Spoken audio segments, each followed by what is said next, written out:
If you find your passion, you're gonna have this tremendous energy. It's sustainable energy. But momentum requires you always do the next thing to keep the momentum going.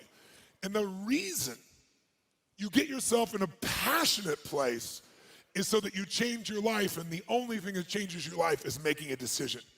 So while you're in this passionate state, that's where you make decisions. You don't make decisions when you're like, oh, I don't know, what do you think? All right, let's decide. If you make a decision in a state without momentum, if you make a decision from a place where there's no passion, you are not gonna get momentum. It'll kill momentum. It's decide, commit, and resolve. Some of you, in the past, you've gotten momentum, you've gotten passionate, you've even made a decision, but a decision is the first step. Decision is like a war. I gotta do this or that. All right, I'm gonna make myself do this. But commitment is when you now, after you've decided, you commit to do this for the long term. Whether it's hard or easy, doesn't matter. You're doing this. It takes it from this moment and it carries it into the future even when things are difficult. And the third state is resolve. Resolve means it's done. It's like, it doesn't even if you took action, it's done inside you, so it's done out there. There's no question whatsoever. Then once you decide, the only way the commitment and the energy and the momentum continues is if you take immediate, massive what, my friends? Massive what? Write down in your notes, massive action is the cure-all. Massive action is the cure-all. If you're having a difficult time with something, your relationship isn't where you want it to be, your finances are not where you want to be, your body's not where you want to be, your business is not where you want to be, you need to take massive action. And if that doesn't work, try something else. If that doesn't work, try something else. Keep going with massive action and you will find the way because it will give you momentum. If you want to grow a business, I can teach you a million strategies that will change you overnight. And if I get you to use a strategy and grow your business 30% like that, you are gonna get so excited that your story about your business will change, won't it? You're like, I can rip this open. I'm gonna make this thing 100% more profitable. That's why 80% of those people, I can grow them 30 to 130%. Because once I get into momentum, people's story changes. And when their story changes, the third and most important thing changes, their state. Because that's what really changes it all.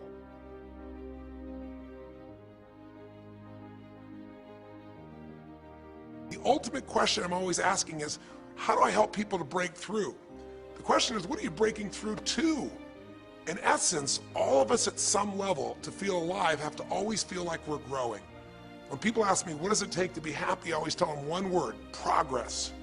Progress equals happiness. Even if you're not where you want to be yet, if you're on the road, if you're improving, if you're making progress, you're gonna love it. You're gonna feel alive. On the other hand, it doesn't matter how successful you are, if you stop growing, you start dying inside. Now, how does this relate to this session on breakthrough? Well, I'll say it's really simple. If you and I want to know what it takes to be happy, we have to understand what is our current blueprint of how our life's supposed to be. Now, what do I mean by blueprint? Well, we have a story in our head of how life's supposed to be. Some people's story is you work hard in school, you become really great, you're a nice person, you're a good person, and then you grow up and you take care of yourself and you find the ideal man and you fall in love and you have a white picket fence and you have 3 perfect children and you live happily ever after. Somebody else's story, the old story was you work really hard in school, you excel in college, you go to work for a big corporation, and you move up through the ranks until you're the president or chairman of the company and you become successful and respected throughout life. These are some old stories. Obviously, the stories that we hear today of what people's lives are supposed to be like are completely diverse. We no longer have these little archetypes, but one archetype still seems to remain. And that archetype is, in order for you to really feel like you're enough, many people believe they have to achieve an enormous amount. They may do it in different ways today. They may do it by building a company and taking it public when they're 27 or 25 years old, or they find and create a new technology, or they become a very special doctor. But we live in a culture in the West that teaches people that you're not enough unless you do something really special and unique, and we define special and unique in interesting ways. A school teacher is not special and unique. A mother who stays home with her children day and night, sculpting their minds, their bodies, their souls, and their future is not special. We live in a world today where we treat teachers like they're nobody and pay them accordingly, and we wonder why our children seem to have challenges in learning and growing or being engaged in school. When we spend thousands of dollars on some item like a computer, but what we look at overall, we invest in for the teacher and for that person who's the personal connection with them is so small. We live in a society where many women look down and say, well, you're just a housewife, you're just a mother. See, some of the pain we have in our society is not because there's one right or one wrong approach, but because we try to make everybody fit into some particular approach to life. Here's what's going to make you happy or make you unhappy in life. It's real simple. Let's do a quick test. If you're in a situation right now where you look at your life, I know there's an area of your life that you probably feel pretty darn good about. Even if you're not happy with your finances, I bet you feel damn good close to your kids. Or if you're not close to your kids, maybe you don't have any kids, maybe you feel really good about your career. If you're doing not so good in your career, maybe you got a really great body that you've trimmed down or strengthened up, or you really shaped yourself the way you want, muscularly, or in the way you look. Or if that's not happening, maybe you feel a really special connection with God, or really close to your mother or father or your family, whatever. Almost everybody has an area of their life they feel really good about if they're honest and if they're fair to themselves. What's an area of your life you really feel happy about? And I want you to think about it for a moment, truthfully. What's an area in your life today that if you wanted to be happy about it, you really could feel proud about it? You could feel like it's an area you're doing darn well in. And if you're really hard on yourself, there's still an area. What's an area? I want you to think of it right now. And I want you to think of that area, whether it's your body or your finances or your career or your intimate relationship or your relationship with your kids or your relationship with your creator, whatever it is. I want you to think about, why are you happy with that area of your life right now today? Why are you happy with that area of your life right now today? Really think about it. If you were in a seminar with me, I'd have you write this down. And if you can put me on hold here for a second, because I'd like to reveal to you what the formula is for happiness. And if I say there's a formula for happiness and here's what it is, you're going to go, yeah, sure, that's what he says. But if you put down the answer and we can see the formula is real without me telling you what it is, you get to look at your own life and say it matches. You're going to know this is right. So you could stop this right now if you want, put me on hold, and just write down what's an area of your life you're really, really happy about, you're really pleased with, or you could be if you wanted to focus on it. And why are you happy with that part of your life right now? Even if you're not happy with everything, what's the area you're happy with and why? Put me on hold right now, or if you're not going to do that, just think for a moment. Why? Specifically, be real. Why? Now, when I ask this, if you turn me back on now, if I ask this of an audience, I'll have people write this down for a few minutes, and I'll call on people, and I'll say, share with the person next to you first. What are you happy about, and why are you happy in that area? And be specific. And after they share, I'll have people stand up. I'll call on a variety of people, and I say, ma'am, tell me, what are you happy about? And she'll say, well, honestly, I'm really happy with my body. She goes, I never thought I'd say that, but I used to be so unhappy with it, and I did some things, I pushed myself through, and now I exercise regularly, and I'm not perfect, but I feel fit, I feel strong, I feel energetic, and that's really, I don't know, it just feels good to me. Now, I say to everybody, I'm now going to show you what the formula for happiness is, and it's real simple. I want to reveal it to you so you don't ever forget it. Whenever you're happy with an area of your life, it's because right now, your current life experience, I call it your LC, your life conditions, the conditions of your life conditions in that area match or are equal to your blueprint, your story, your belief about how life should be in that area. So this woman says to me, I'm really happy with my body because it's not perfect. Her blueprint is I don't need to be perfect, but it's so much better than it was. I'm fit and I'm strong and I have this energy. Her mental blueprint says I should be fit, strong, and have energy. I don't need to be perfect, but I should be that way. Well, when my life, my body matches how I think it should be, I feel good about my life. I'll ask somebody else. I'll say, tell me an area you're happy with. Someone else will say, well, I'm really happy with my career. And why? Well, I'm doing better than I even thought I would be. I mean, I'm ahead of the schedule of where I hoped I'd be at this stage. I'm working at this level in this company, and I have these skills and this ability, and it's even better than I thought. Well, once again, listen, this person's happy with this area of their life because their current life conditions in the area called their career are even better than they expected they would be, better than their blueprint, better than their belief of how it should be. If it's really better, you tend to be over the moon. One woman would say, you know, I gotta tell you, I said, I'm the happiest I've ever been in my whole life. How come? She goes, because I have this man in my life and I'm in love with him and he loves me and I can be myself with him. And we have this incredible intimacy and this passion and we want to be with each other all the time and I never get bored with him. Well, what's her blueprint? You want to be with somebody that you can have total intimacy with, somebody who you love and loves you. Those are part of her rules, her beliefs of how it should be. She said, you know, it needs to be, I never want to be with anybody else. I want to be with them every moment. Her blueprint about how life should be and the way she lives, her relationship's even better than she hoped. When it's better than you hope, you're going to be totally excited. So think about this then. What's an area you're not happy with? Let's see if we can find the formula for unhappiness. If the formula for happiness is to be able to meet your expectations or exceed them, that really makes you excited, but to be happy, you gotta at least meet it. It doesn't have to be perfect, but if you generally are meeting what you expect you want from your life in that area, you feel good. Life conditions match blueprint, feel good. So what makes you feel bad? What creates pain, stress, frustration? Real easy way to figure it out. Answer this question. What's an area of your life you're not happy with? I mean, be honest with yourself. And even if your life is great in all kinds of ways, I'm sure there's an area you'd like to improve. Anybody who's honest, if they're doing great in their career, very often they don't take care of their body so much. If they're really focused on their body, you know, very often they find themselves in a position where they're not spending enough time with their kids. Or if they're spending time with their kids, their intimate relationship's not doing so well. Because it's the nature of human beings to focus on areas they feel comfortable with and strong in and give those time. And the areas they don't feel so strong and they go, I don't have time for it. What they're really saying is, I don't feel very competent in that area. So what's an area of your life that you are not as happy with? I mean, it's healthy, honestly, to look at areas and say, I don't like it, I want more. This whole concept of a breakthrough is about how do I close the gap between where I am right now and where I want to be. That's what we're here to do. It's like, here's where I want to be, here's where I am. It's healthy to see there's a gap. That makes me have this hunger, this drive to grow, to feel alive, to expand as a human being. So is it your body? Is it your finances? Is it your career? Is it your spiritual life or lack thereof in terms of feeling connected in that area? Is it your kids? Right? What's the area? What's the area that's not where you want it to be? And then answer for a moment, why aren't you happy with that area of your life right now? Why specifically today are you not happy with that area of your life at this stage of your time of your life? Again, you can stop this and write it down. Might be useful for you. Or if you're going to keep it running, stop it and you'll turn it right back on and I'll kick into it. Do that now. Or if you kept it running, then I'll give you what happens. I have people write this down and they don't like this exercise so much. Well, I don't like my body, or I don't like my finances, I don't like my career, or I don't like the person I'm in a relationship with, I don't like myself the way I'm in relationships. Why? And they write it all down.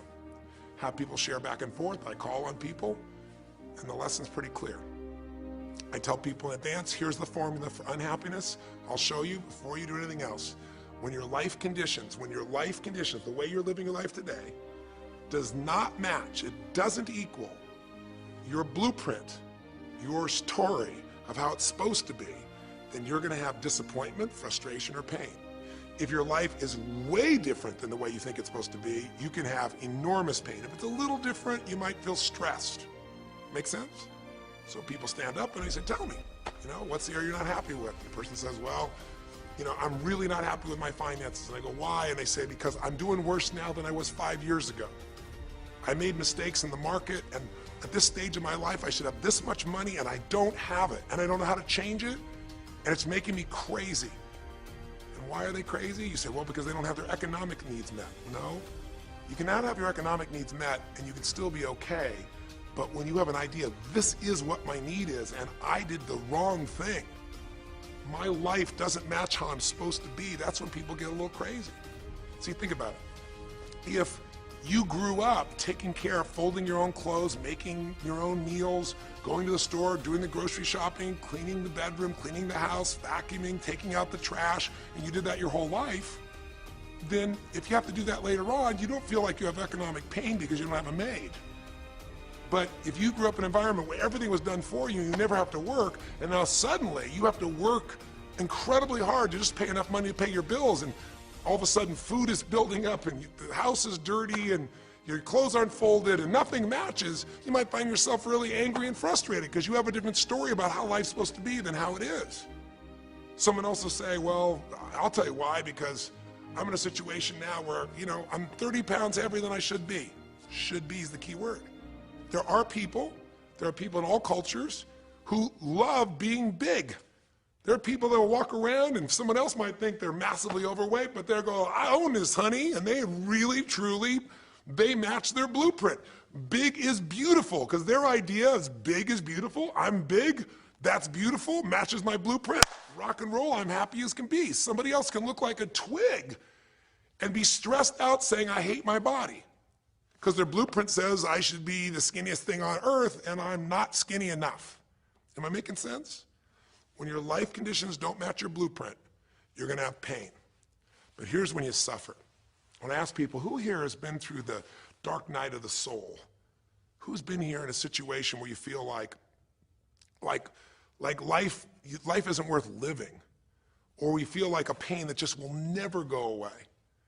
And a lot of people write down those experiences, like Joaquin.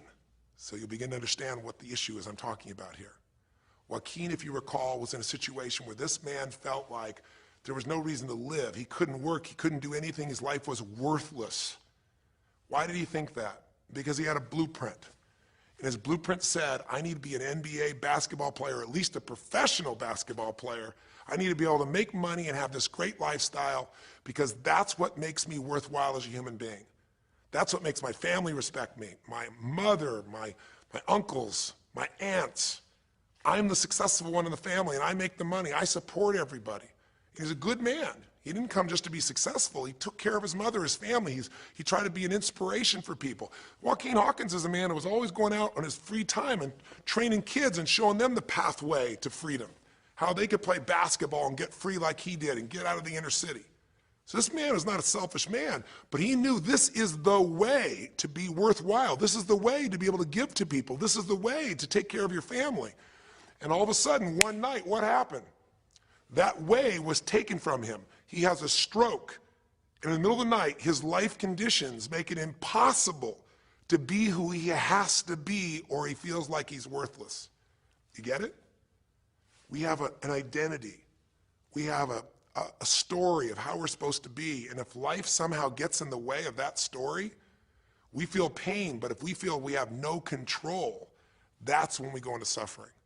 See, it's one thing to say my life doesn't match my blueprint, I gotta lose weight. That might stress you out. Or my life doesn't match my blueprint, I'm not in a relationship, I gotta get in one. That might motivate you even. You might not like it, but you're gonna find a way to get in one. Or my career doesn't match how I should be, you could change it.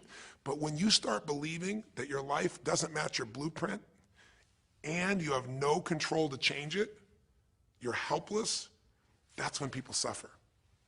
And so this week, for your breakthrough, it's a chance for you to start to take a look at your blueprint anywhere you're really having pain. Hey, look, if you're doing great in some area of your life, celebrate it, of course, and I'm sure there are many areas you are. But life is really a series of growth spurts. I mean, two things in life make you feel alive: growing and giving. And what's really wonderful about this man, Joaquin, is he was constantly growing, trying to get better, trying to be a better teammate, a better basketball player. Think about it. When he didn't make the teams and he didn't make the NBA, he didn't give up. He worked even harder. The guy was always striving to become something. And he became it, and he achieved it, and then life took it from him. Isn't that the common denominator with so many of the people in the stories of this 6-part series that you saw, these 6 specials? I mean, Frank and Kristen had a blueprint of what life was supposed to be about. We're supposed to get married and have children, and we're going to have our own business. And all of a sudden, life doesn't match the blueprint. And suddenly, there's depression. Because in their case, they said there's nothing we could do. But they were wrong. They were wrong because they discovered, and Frank discovered, I can make a difference to my wife. The chair, even though I didn't create this and didn't ask for it, this chair does not define me. I can become more than I was before. I can have the impact with my wife. I can have children. We had to change his blueprint because we couldn't change all the conditions of his life. Does that make sense? I couldn't get him to physically walk again. Maybe someday he will, but we can't count on that. What we got to count on is that he can be fulfilled by seeing he isn't helpless. And I did that through a series of experiences that violated what he thought he couldn't do. The same thing was true with almost every one of the people we worked with at some level. And in Joaquin's example, it was also true. Joaquin said, well, I can't ever have this quality of life again because I'm not a professional basketball player. And he was locked into that mindset, and all of us get locked at times. But to his credit, to a system of steps, we were able to break him out of that. We were able to get him to see that he isn't helpless. Because here's your choice. Watch this now. If you're suffering, if you're in pain, your life doesn't match how you think it should be, and you think you're helpless to change it, now you have only 3 choices. Choice 1, blame something. And that's what Joaquin did, if you recall. He blamed his coach, he blamed what happened to him, and of course these things were outside his control. But he blamed his coach, and a big part of the healing, if you watch this session, was bringing his coach in and getting him to see, hey, you know what, all that anger, all that resentment inside of you, Joaquin, A, it's not based on the truth, and B, like Nelson Mandela said, you know, having resentment in your soul is like drinking poison and hoping that your enemy will die. It doesn't work that way. And when Joaquin was able to break out, his breakthrough was a change in perception, to realize this coach wasn't stopping me. I just felt like I lost everything, and so I don't know how to change it, so I'm looking for something to be mad about, someone to blame, so I don't have to blame myself, or I don't have to feel so helpless. Because when you're angry, you don't feel so helpless. You feel strong for the moment, even though it's a fake strength. When he was able to make that breakthrough, he could stop blaming, because these are your 3 choices. When life doesn't match how you think it should be, blame something, an event, someone else, or yourself. As we talked about earlier in this series, blame games just destroy you. There's no progress when you blame. For the moment, you feel okay, but nothing changes. What are your real choices? You only have 2 choices in life. If life doesn't match your blueprint, you either have to change your life. That is, you got to say, you know what, my body isn't there, I'm going to go work out. My relationship isn't there, I'm going to change it. You know, I'm not making what I got to make, I'm going to retool, I'm going to get a new skill, I'm going to go back to school, I'm going to start a business, I'm going to do something. You have to do something to change your life. Or, in order for you to be happy, if you can't change your life, you're going to have to change your blueprint. Usually in life, it requires a little bit of each. Does that make sense? And if you change your life and change your blueprint, you can have an extraordinary life. And what you witnessed this man do was, once he let go of his anger and his denial, once he started to look at things, he began to find, by spending time with his family, that he was worthwhile being loved whether he played basketball or not. Of course, professional basketball was no longer a part of it. And we got to get Joaquin to shift that. And Joaquin is a metaphor for all of us, because all of us are going to have times in our life when what we want or think life should be like isn't going to match how life really is. Those moments, if we blame, our life goes into pain. If we change, we can change our life and match our blueprint. But we have to also know when it's not within our control. And that's how we're able to make a shift and change what our story is for our life, what our expectations are, not by lowering them, but by changing what that model really is. I hope this makes sense to you. I'll give you a great example. Years ago, I do a lot of work with business people, celebrities, people of all kinds of walks of life. And I was dealing with a group of people, and they knew a very, very powerful celebrity. And to give that person privacy, I won't tell you too many details, so you can't figure out exactly who it is, but it would be a person who was very successful as a woman, who was extremely attractive by cultural standards, a woman who's had a lot of dear friends, a lot of deep respect, so great skill, great ability, extremely talented, quite attractive, quite wealthy in financial terms, and lots of great friends. This would be, for most people's idea, the ultimate blueprint. If your life matches that description, you must have an incredible life. But ironically, this particular individual, as famous as they were, was depressed all the time. They had seemingly everything, and yet the person was depressed.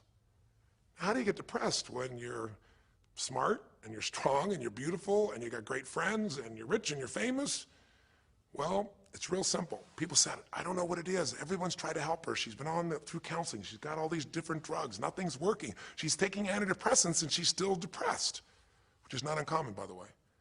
Because if you change the way you feel physically, but you still see your life doesn't match how you think it should be at some level, and you feel like you're helpless to change it, you're gonna be depressed. So I said, bring her to me. I said, I can help her. I know that sounds like hyperbole, but I absolutely can help her. Well, how do you know that, Tony? Because I already know what the problem is. I know if someone's depressed, it's because they feel helpless because their life doesn't match how they think it should be. I just don't know what her blueprint is, but we'll find out what it is, and we'll either help her change her life, or we'll help her change her blueprint, or both. Long story short, and very quickly, I'll tell you the core of it. She came to me and she spent maybe the first half an hour telling me, apologizing, saying, I know I should be happier. I know it's silly for me to be depressed. I don't know why I'm so depressed. I know I should be grateful for what I have, and I am grateful. And it was all these reasons why she knows she should feel good, but still didn't. And I tried to finally explain to her, listen, I don't care about that. I care about you. The fact that you're not happy has nothing to do with what you have or don't have. The fact that you're not happy is that your life doesn't match the way you think it should be. And you have some idea of how you think it should be. And worse, if you're this depressed after all this time, you feel like you can't do anything. You have no power to change it. You feel helpless. And she looked at me in a certain way, and I said, so what is that? What did you want your life to be like? She goes, well, it sounds stupid. I said, it's not gonna sound stupid to me. She said, well, I don't know. I just always, since I was a little girl, dreamed that I would be married, and I would have 3 basically perfect children, and they would love me totally, and I loved my husband, he loved me, and I said, okay, so how's that working for you so far? And she said, well, I think you know, she's a pretty famous person. She said, I'm divorced twice, I have no children, and I'm now X age. And to give you a clue, that age would be an age where having a child, your own natural child at least, barring a medical miracle, is not gonna happen. So I said to her, well, why don't you just adopt? She goes, no, that's not it. And so what I had to dig under is, remember we talked in one of the earlier sessions about there's the surface problem and then there's the deeper desire or need. So I said to her, I said, well, what if you couldn't have the husband but you could have the kids? And she smiled and she said, I'd take that. I said, well, why not adopted kids? She goes, no, it has to be my own blood children. So I kept digging to find out what was behind her blueprint. Because your blueprint is just a projection of what you think you need to be happy. But as human beings, we're notoriously ineffective at knowing it's going to make us happy. So much that we think we're going to make us happy, we get there and we go, is this all there is? So many things that we think are going to make us miserable and we can never deal with, we go through it and we can handle it.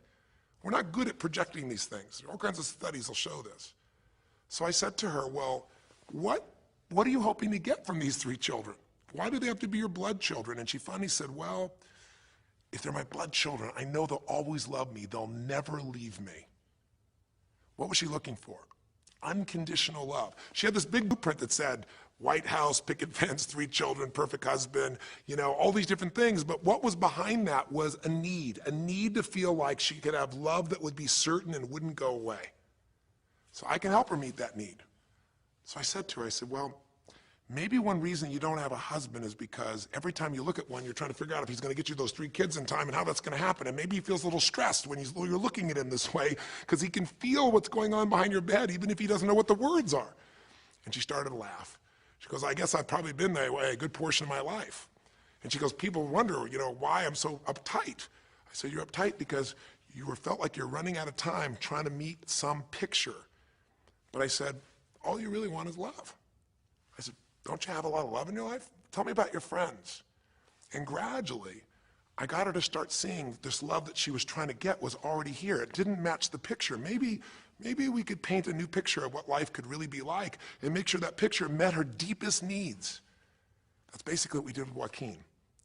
Joaquin wanted to be a professional basketball player because he loved basketball, yes, but also because he wanted to be that man who was a leader. He wanted to be the man who was the good man. He wanted to be the one who brought energy to people. He wanted to be the man people would look up to. He wanted to be the man who could take care of his family in style, all of his family, not just his daughters and his wife, but other people as well. Underneath it all, he wanted to know that he mattered. And through the process that you saw in this show, he began to find out that he didn't need to be angry at the world, that yes, his blueprint was taken from him, but his soul and his ability to be a special human being that could touch other people was not taken from him. That maybe his real gift was his ability to inspire young kids, his ability to get himself to do whatever it took. How did he become a professional basketball player? Unbelievable discipline, unbelievable drive. He started bringing that to picking up trash, and the game started to change. He started to have fun there. He could come home and take care of his kids and pay his bills. That doesn't solve everything, but it gives him a way to suddenly regain himself. When he sat around with all of his family, and you saw part of those scenes, and if you watch little areas of browsing this week, you'll see some more scenes from his family where you see him beginning to realize they love me whether I'm rich or poor. They love me whether I'm a professional basketball player or not. They love me. That's what he was really after. And when he got that, it allowed him to let go and say, I can do other things. That doesn't mean he won't have challenges. We're all going to have challenges in our life. It doesn't mean that at times he won't wish he's doing more. But he's no longer stuck. He's broken through because he now knows I have control. I can change my life or I can change my blueprint. And when I do, I can fulfill it. I can start to feel that aliveness. Now here's the trap. What do you think happens once you fulfill your blueprint regularly? Once you figure out how to do what you always dreamed of. You always dreamed to live a certain way, and now you're living that way, living that way, living that way every day. Well, the human nervous system, the human spirit needs to grow. So pretty soon you'll get bored with that, and you'll come up with a new blueprint. That's part of life that's exciting. See, if you and I from this day forward are going to be happy, just remember what we've said. It takes two things, grow and give.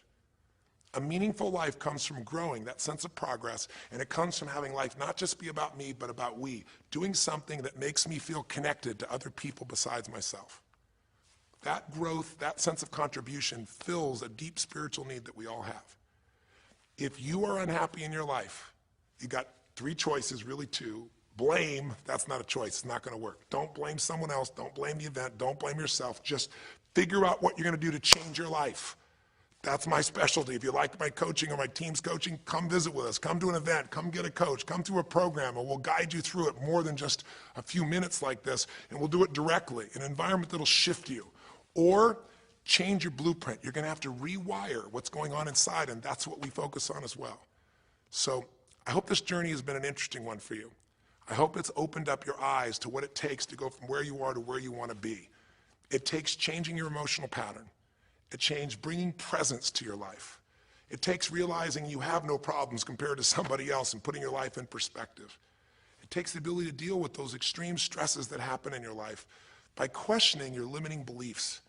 And again, we'd love to coach you and show you how to change those in a permanent way where it happens automatically, just like lifting weights so often until the muscle's always there and you find yourself able to follow through. It takes for you to be able to figure out how to deal with crisis and how to turn it around. It takes facing your fear. It takes pushing yourself through what used to stop you.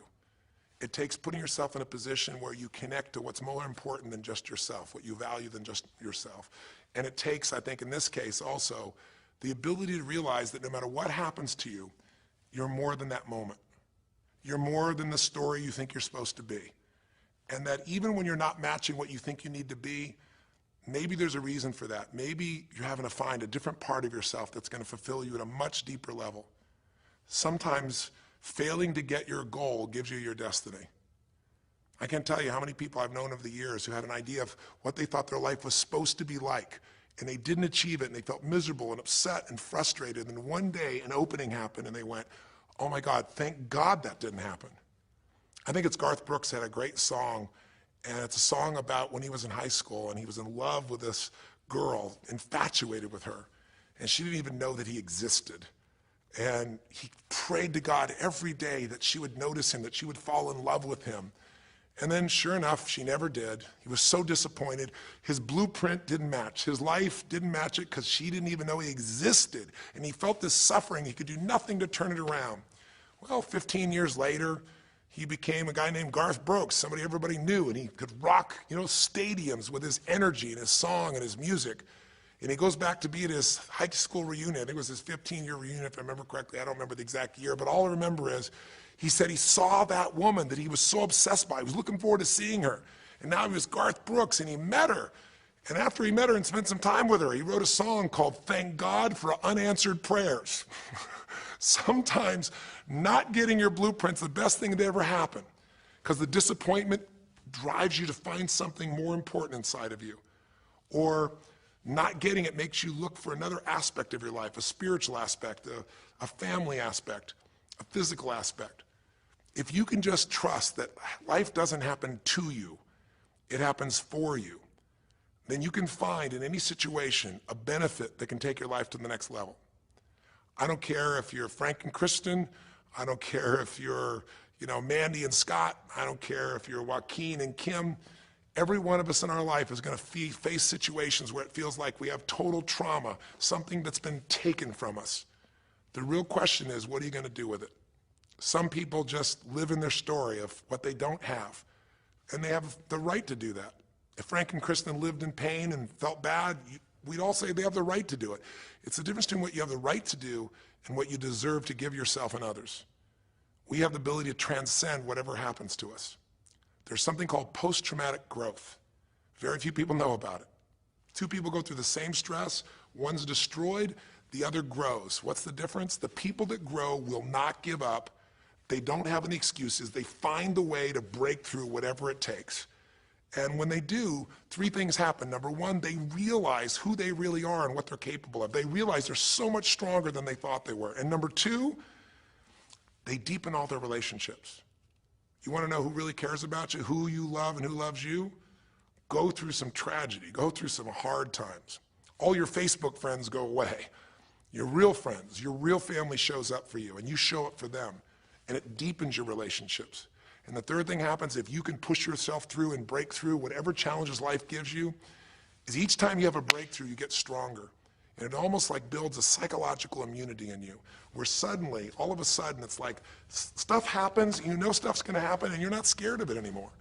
Because after you've been through a stroke, after you've been through, losing the use of some of your body, your senses, after you lose a family member, and you break through to that, you get to the other side, it's like, give me your best shot, life. It's almost like there's this psychological immunity that says, I'm ready for whatever life will give me. I don't want challenges, but if they're here, I know I can handle them. That strength of spirit is what creates a sense of freedom and joy in life. And that strength of spirit basically comes from living a life where you are constantly and never-ending flinging away to improve yourself and to help others. That's my mission, and if we can serve you again in the future, I hope you'll check us out. There's 3 ways you can continue to participate with us. You can come to an event. Come have an experience with us live at a weekend at our Unleash the Power Within or our Date with Destinies. I think you'll find it's very different than just sitting here talking to you quietly, sitting in front of your computer screen. It's a rock and roll environment. It's like going to the ballpark and having one person sitting there talking to you versus being in the ballpark or the rock and roll concert, with 50,000. There's an energy and a power that comes from it. Second is there's immersion. Here we talk for an hour, there's distractions and emails. There it's total focus, and we go for immersion where literally what we did here over 6 weeks, a few little conversations, all that happens over and over again, multiple times a day, and you get that shift. So come to an event or call up and get a coach. We have people that you can work with and have a free coaching session and make sure it's really valuable for you. But these are people that can check in with you to help make sure you break through, you make the changes you want to make in your career or your finances or your body or your emotions or whatever area matters to you. And finally, lastly, and probably most importantly, every day you got to feed your mind. Because every day most of us are turning on, some form of news. It shows up in our pocket, in our Blackberries or iPods or our iPhones, I should say. It shows up on your computer constantly. It chases us, and it rarely does a good idea interrupt you. Really what you have to do is pursue the ideas, pursue the experiences that are going to change your life. And we have a way to do it called net time, no extra time. A way where you can keep feeding your mind the stuff that really matters with some products or services. So if you're interested in any of those things, be sure to click on your interest of an event or interest in having a free coaching session, or maybe try one of our audio programs, because the other challenge here is with video, you got to sit here potentially and watch me, but with audio, you can do it while you're working out, you can do it while you're cleaning the house, you can do it while you're driving in the car, while you're getting to work. We'd love to continue serving you in any way we can. I know I've gone long in this session, but I really want you to think about, how can I give my life the way I want it to be? The way I do it is, I figure out what my blueprint is and I update it for what life is. I change my life, match my blueprint, and suddenly my life feels full and alive. Thank you for the time that we spent together here. I've really enjoyed our time, and I hope that this breakthrough series reminds you to never settle for less than you can be. Never settle for less than you can give or you can share. Live strong, live with passion, and God bless.